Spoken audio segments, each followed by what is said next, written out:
Good morning students, कैसे हैं आप सभी स्टूडेंट्स। हम पढ़े थे आपकी आरो बुक का गद्य भाग का चैप्टर नमक, जिनकी लेखिका है रजिया सज्जाद ज़हीर।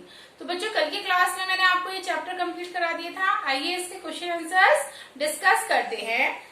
देखिए, इसका जो फर्स्ट क्वेश्चन है बच्चों, वो है सफिया के भाई ने नमक की पुड़िया ले जाने से उसे क्यों मना कर दिया था। तो इसके पीछे कई तर्क हैं, कई कारण हैं। सफिया के भाई ने उसको नमक ले जाने से मना कर दिया था। पहला कारण तो यही है उसका कि उसके भाई ने कहा कि आपके हिस्से में हमसे ज्यादा नमक है, अर्थात भारत में कहीं ना कहीं पाकिस्तान से ज्यादा क्या है, नमक है, इसलिए आप यहाँ से नमक ना ले जाएं।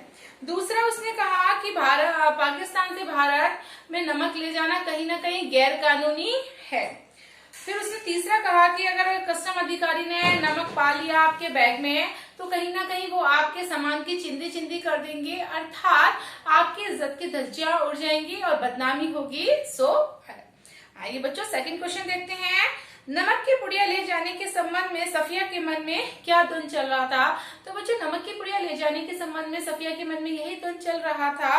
वे बार बार सोच रही थी कि जो मैं नमक ले जा रही हूँ वो चोरी छिपे ले जाऊं या फिर कस्टम अधिकारियों को बताकर ले जाऊं। आइए बच्चों, इसका तीसरा क्वेश्चन देखते हैं इस पार्ट का। जब सफिया अमृतसर पुल पर चढ़ रही थी तो कस्टम ऑफिसर निचली सीढ़ी के पास सिर झुकाए चुपचाप क्यों खड़े थे।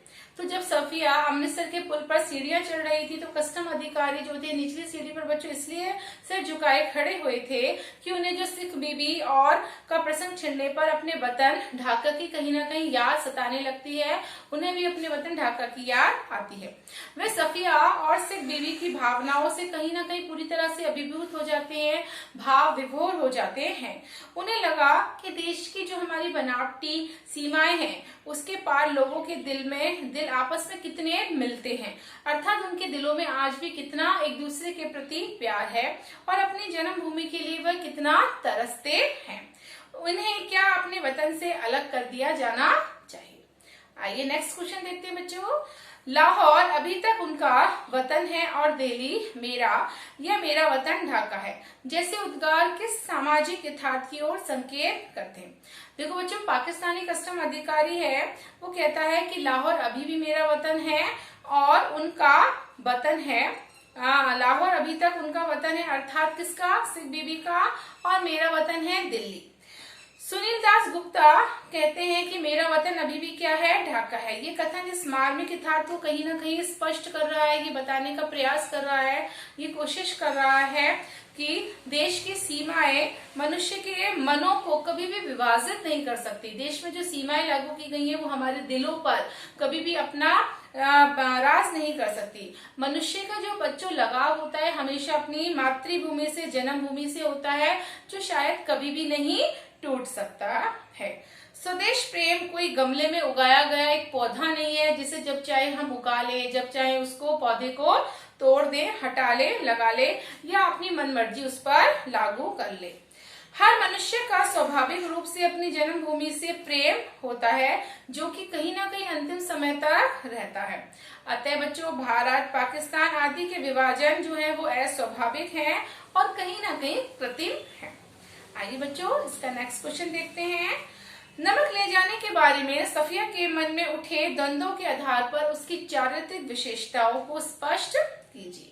देखिए बच्चों, सफिया जो है वो एक सिख बीबी ने उससे कहा था कि वे उसके लिए क्या लेकर आए, वे उसके लिए लाहौरी नमक लेकर आए।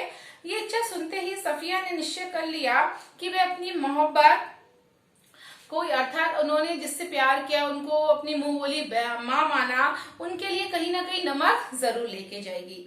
उसने नमक ना ले जाने का कोई भी ना तो बहाना बनाया, ना वो नमक ले जाने से किसी प्रकार से बचने लगी, बल्कि उसने ये तय किया कि ये प्रेम का तोहफा अर्थात नमक को वो अवश्य ही उनके पास लेके जाएगी। पर कस्टम अधिकारी को वे अपनी भावना समझाकर ले जाएगी, वह चोरी से इस भेंट को कभी भी नहीं ले जाएगी। तो बच्चों, कहीं ना कहीं हमें इससे पता चल रहा है कि उसके मन में दूसरों के प्रति प्रेम की जो भावना है, पवित्रता है, विश्वास है, वो सारी चीजें बहुत अच्छे से कहीं ना कहीं मौजूद है।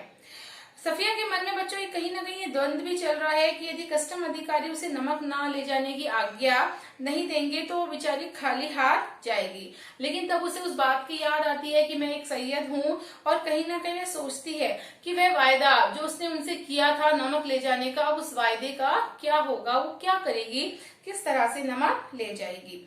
अतः वह चोरी छिपे, भले उसको वायदा पूरा करने के लिए उस नमक को चोरी छिपे ही क्यों ना ले जाना पड़े, लेकिन वो उस नमक को 100% लेकर ही जाएगी, ऐसा उसने अपने मन में विचार लिया। परंतु कस्टम की जैसे ही जांच होने लगी, उस समय उसके आते ही जो उसके मन में द्वंद्व चल रहा था, जिसमें वो परेशान थी, वो द्वंद्व कहीं ना कहीं पूरी तरह से समाप्त हो गया और वह नमक की पुड़िया कस्टम अधिकारी के सामने रख देती है। इस प्रकार उसकी जो पवित्र भावना है वो कहीं ना कहीं क्या आती है, बाहर उभर कर सामने आती है।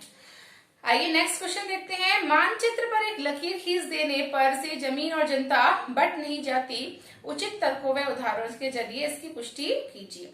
बच्चों ये बहुत ही कटु सत्य है कि मानचित्र पर यदि रेखाएं खींच दी जाती हैं तो वो जनता भर के में नहीं बढ़ती, जमीन तो बढ़ जाती है, किंतु जो जनता है उसका जो लगाव है अपने मूल स्थान से, जन्म स्थान से, वो कभी भी क्या नहीं होता है, समाप्त नहीं होता है।